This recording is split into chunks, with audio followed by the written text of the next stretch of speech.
인생은 고해, 고통의 바다 이런 말이 있습니다. 그만큼 살다가 보면 고통스러운 일이 많다는 의미입니다. 세상 사람들은 그렇게 말합니다. 그러고 보니 우리가 사는 세상에는 가난이 있고요, 비참도 있습니다. 또 질병도 있고 아픔도 있습니다. 문제도 있고 괴로움도 있습니다. 이런 세파 속에 살면서 감사할 수 있을까요? 물론입니다. 사도 바울을 보세요. 세속적인 관점에서 볼 때 그가 감사할 수 있는 조건이 뭐가 있습니까? 아내가 있습니까? 자식이 있습니까? 재산이 있습니까? 그런데 그의 마음은 어떻습니까? 한없이 편안합니다. 여유가 있습니다. 넉넉합니다. 감사를 하고 있지 않습니까? 세파 속에서도 감사하는 비결이 무엇일까요? 첫째는 가난에 집착하지 말고 부욕해 하신 주님을 바라보십시오. 아이고 가난이 뭔지 아파도 병원에 못 가고 남들 다 가는 여행도 못 가고 그런 생각이 들 때가 있습니다. 또 자녀들이 아이고 가난이 뭔지 이런 말 들을 때 부모의 마음이 아프죠. 그런 생각 자꾸 하면 슬프집니다. 그런 생각을 일부러 하는 것이 아니고 자동적으로 그런 생각이 들겠죠. 그러나 그런 생각에 머물지 말고 속히 벗어나야 합니다. 다른 사람과 비교하지 말고 그 가난에 집착하면 안 됩니다. 바울이나 아볼로나 게바나 세계나 생명이나 사망이나 지금 것이나 장래 것이나 다 너희의 것이요 너희는 그리스도의 것이요 그리스도는 하나님의 것이니라 이렇게 말씀하셨습니다. 자기의 신분과 정체를 바로 알 때 행복합니다. 우리가 예수님을 바라보고 예수님을 생각할 때 행복해집니다. 예수님은 근본 부요하신 분이지만 하늘과 땅 모든 걸 다 만드신 분인데 창조주고 소유주죠. 근본 부유하신 분이지만 우리를 위해서 가난하게 되셔서 가난한 우리를 부유하게 하신 분이십니다. 한 주께서 모든 사람의 주가 되사 그를 부르는 모든 사람에게 부유하십니다. 탕자 같은 위치에 있다는 아버지 집을 생각하십시오. 내 아버지 집에는 양식이 풍족한 품꾼들이 얼마나 많은가.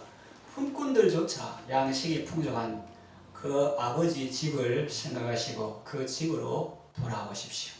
사람들이 마음이 전부 다 직장 생활할 때 자기 불리한 건 안 하고 유리한 걸 하려고 철벽같이 마음을 이렇게 탁 이렇게 하고 빗장을 그리지 않고 있기 때문에 그게 발 디딜 틈이 없습니다. 근데 예수님 뭐라고 하십니까? 마음에 근심하지 말라. 하나님을 믿으니 또 나를 믿으라. 내 아버지 집에 거할 곳이 많도다. There are many rooms in my father's house. 그러죠. 내 아버지 집에는 방들이 많다는 거예요. 물론 천국이지만 쉽게 말하면 우리가 쉴 수 있는 데도 있고 놀 수 있는 데도 있고 먹을 수 있는 데도 있고 공간이 여유가 네 들어올 때가 많다. 내 마음에 공간이 너무나 많다. 이렇게 하시는 아버지 집에 자주 가고 많이 가고 오랫동안 머무는 것이 성도의 능력입니다. 예수님은 나의 생명 믿음 소망 사랑 되시니 십자가 보혈 자비의 손길로 상처 입은 너를 고치시리. 그들은 전부 멀쩡하잖아요. 넥타이 매고 양복 입고 예쁘게 하고. 근데 속에는 마음 근육이 다치고 그 마음이 영혼이 골절상을 입어가지고 있는 그런 경우가 많은데 예수님께서 참된 의사가 치유되신 주님께서 사랑과 말씀들로 나를 더욱 새롭게 해주시는 것입니다. 이 세상에 사는 동안 우리는 이 땅에 딛고 살기 때문에 직장 생활도 하고 학교 생활도 하고 군대 생활도 해야 되지만 그러나 우리의 영혼은 늘 아버지 집에 거하는 그런 삶을 살아야 한다는 거죠. 다윗이 내가 여호와의 집에 영원히 거하리로다 했다고 해서 그 사람이 궁궐에 안 거하고 뭐 다른 데 집 떠나고 직장 떠나고 산에 이슬 먹고 사는 그런 게 아니잖아요. 뭐 여전히 정무가 바쁘고 정사를 돌보고 외국 사람도 만나고 그렇게 하지만 내가 여호와의 집에 영원히 거하리로다 그러잖아요. 주님께 물어받은 말씀을 그 말씀 붙들고 이렇게 살아가는 것입니다. 하나님은 천지 만물을 창조하신 분이십니다. 땅과 거기에 충만한 것과 세계와 그 가운데 거하는 자가 다 여호와의 것입니다. 그러니 가난에 집착하여 낙심하거나 우울해하지 마시고 부요하신 주님을 바라보시고 그의 가난해지심으로 우리를 부요케 하신 그 주님을 바라보면서 참된 만족과 감사의 삶을 살아가시기를 바랍니다. 두 번째, 슬파 속에서도 감사하는 비결은 질병에 집착하지 말고 참 의사시며 치료자이신 예수님을 바라보십시오. 좋은 안경을 써야 합니다. 짙은 선글라스를 끼면 만물이 어둡게 보입니다. 파란색 안경을 끼면 사물이 온통 파랗게 보이겠죠.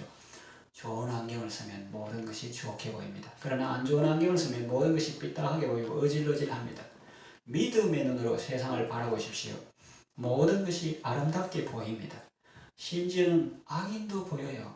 그러나 원망하지 않습니다. 왜? 성경에 보니까 여호와께서 모든 것을 그 쓰임에 합당하게 지으셨다. 악인도 악한 날에 적당하게 하셨다. 이런 말씀이 있습니다. 세상 사람들은 자기 안경으로 세상을 봅니다. 불교인들은 불교 관점으로 세상을 보죠. 인생을 허무하게 봅니다. 어느 정도는 일리가 있고 지혜를 줍니다. 그러나 온전한 지혜는 아닙니다. 기독교는 참 생명의 종교입니다. 어떤 상황에서도 기쁨이 충만합니다. 예수님은 죽음 이기신 영원한 생명을 우리에게 주셨습니다. 자신의 죽음으로써 우리를 죽음에서 구원하셨습니다. 사망으로서 사망을 패하셨죠. 사랑으로 죽음 이기시고 죽음보다 강한 그 사랑으로 지금도 우리와 함께 하십니다. 예수는 우리의 질병과 연약함을 다 짊어지셨습니다. 그가 채찍에 맞음으로 우리가 나음을 입었습니다. 수르보네게 여인은 딸이 흉악한 귀신이 들려 심히 괴로워하는 모습을 보고 낙심하지 않았습니다. 부스러기 같은 작은 은혜만으로도 능히 땅의 딸의 병을 고칠 수 있는 주님을 믿고 그 앞에 나아갔습니다. 또 중풍병으로 집에 누워서 몹시 고생하는 하인을 둔 백부장도 마찬가지입니다. 그는 하인의 질병도 보았지만 결코 거기에 집착해서 낙심하거나 좌절하지 않았습니다. 말씀만으로도 능히 자기 하인을 온전케 하실 주님을 믿고 그 앞에 나아갔습니다. 그럴 때 예수님은 내 믿음대로 되라 그렇게 말씀하셨습니다. 사람이요 자기 병을 너무 생각하고 자꾸 집착하면 두려워하면 상태가 더 안 좋아집니다. 저번에 말했죠. 갱년기 우울증상 이런 거 여성이 5학년 돼가지고 이제 거울에 얼굴을 보고 저것이 사람들이 말하는 그것이 내게도 왔구나 이렇게 충격으로 받아들이면 몸 상태도 노후인데다가 그 충격까지 합쳐서 더 악화될 수가 있습니다. 그러나 그런 것을 보면서 이게 이제 노후 대간이 이제 새 집으로 이사 갈 때가 다 돼가는구나 이렇게 하면서 익어가는 모습도 아름답다 이렇게 하면서 천국 소망 가지고 살면은 오히려 그것이 완충작용을 이렇게 가지고 그것이 덜 할 수가 있고 또 더 aging beautiful 나이 들어감의 아름다움을 가질 수가 있습니다. 그래서 질병에 집착하지 말고 나의 질병과 연약함을 대신 다 짊어지시고 나에게 치유와 생명과 건강을 주시는 주님을 바라보십시오. 예수님을 믿으시고 그 믿음대로 되는 복을 받으시기 바랍니다. 세 번째, 문제에 집착하지 말고 문제보다 크신 주님을 바라보십시오. 문제는 우리를 압도합니다. 그러나 주님은 문제를 압도하십니다. 따라합시다. 문제는 나를 압도한다. 그러나 주님은 문제를 압도한다. 제자들은 항해하다가 직차만한 파도를 만났습니다. 배가 하늘로 솟구쳤다가 바다 속으로 내리꽂힙니다. 물보라가 얼굴을 때리고 배에 물이 갑자기 확 들이칩니다. 그들은 두려워 떨었습니다. 그러나 예수님은 그 바람과 바다를 잠잠케 하셨습니다. 우리가 인생 항로를 헤쳐나갈 때 풍랑을 만날 수 있습니다. 그것이 몸의 질병일 수도 있고 인간 관계의 스가림 아픔일 수도 있고 재정 문제일 수도 있고 그런데 너무 바라보면 마음이 위축되고 두렵습니다. 내 인생의 풍랑을 능히 잠잠케 하실 주님을 바라보십시오. 주님을 깨우시고 주님께 아뢰십시오. 잠드신 것이 아니라 잠시 쉬고 계시다. 주님이 이 작은 배에 우리와 함께 하신다고 믿는다면 호들갑 떨며 깨우지 않아도 됩니다. 제자들이 주님을 흔들어 깨웠을 때 주님은 제자들을 보며 이렇게 말씀하셨습니다. 어찌하여 이렇게 두려워 떠느냐 믿음이 없는 자들아. 그렇습니다. 믿음입니다. 믿음이 있다면 제자들은 두려움은 빠지지 않았을 것입니다. 천지 만물을 창조하시고 다스리시는 절대 주권자, 바람과 바다도 잔잔케 순종하는 왕께서 이 배 안에 머물고 계신다. 이 배는 작은 배지만 왕을 모시고 있다. 그 믿음이 있었다면 제자들은 그토록 두려워하지 않았을 것입니다. 여러분, 호가 호위라는 말이 있죠. 여우가 호랑이 믿고 큰 소리 친다는 것입니다. 호랑이 때문이라도 큰 소리 치는데 하물며 만왕의 왕이신 주님을 모시는 우리가 의기소침하고 위축될 이유가 어디 있습니까? 약속의 말씀을 붙들고 믿음으로 세상을 호령하는 삶을 사시기 바랍니다. 예수님의 권위를 힘입고 바람과 바다를 꾸짖으십시오. 주님이 주무시는데 너희들이 왜 난리냐? 좀 조용히 하라고 타이르십시오. 명하십시오. 그건 마저 안 오면 좋지만 그런 풍랑 파도 이런 게 잠시 오는 것조차도 우리의 믿음을 강화시키기 위한 주님의 배려라면 주여 저에게 믿음을 달라고 부르짖어 기도하십시오. 제자들에게 믿음이 적은 자여 어찌 두려워하냐 이렇게 하는데 주여 내게 믿음을 달라고 부르짖으시고 믿음 주시면 그런 것을 주님의 이름으로 명하시고 하라고 그렇게 할 수가 있습니다. 언제나 주님을 바라보시고 주 예수를 믿음으로 온 세상 이기는 여러분 다 되시기를 바랍니다. 말씀을 정리하며 마치겠습니다. 여러분 인생 항로에서 여러 가지 어려움을 만날 수가 있습니다.